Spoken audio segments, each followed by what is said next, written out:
Welcome. In this video we are going to learn information gathering live host identification tool called Linux. So let's begin.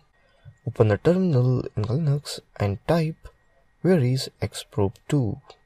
xprobe2 is in user bin xprobe2 etc xprobe2 user share man in1 xprobe2.1.gz. It's in the user local bin, so if that directory is in our path variable, we can use xprobe2 from any directory. Now let's get some basic help to run xprobe2 for OS fingerprinting. Next type xprobe2. Here you can see the usage, xprobe2 options, target and options.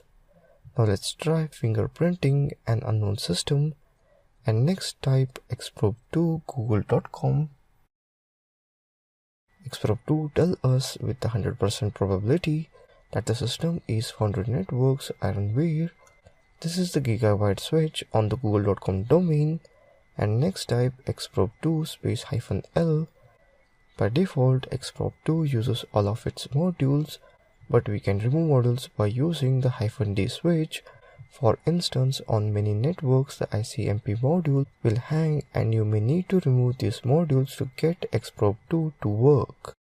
The next type xprobe2 space -d 11 google.com.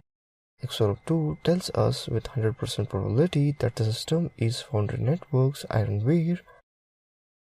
And next type xprobe2 space hackingtube.com, which is my own website. xprobe2 tells us that it has determined with 83% probability hackingtube.com has. So that's it in this video on information gathering live host identification tool. That's all. Thank you for watching this video.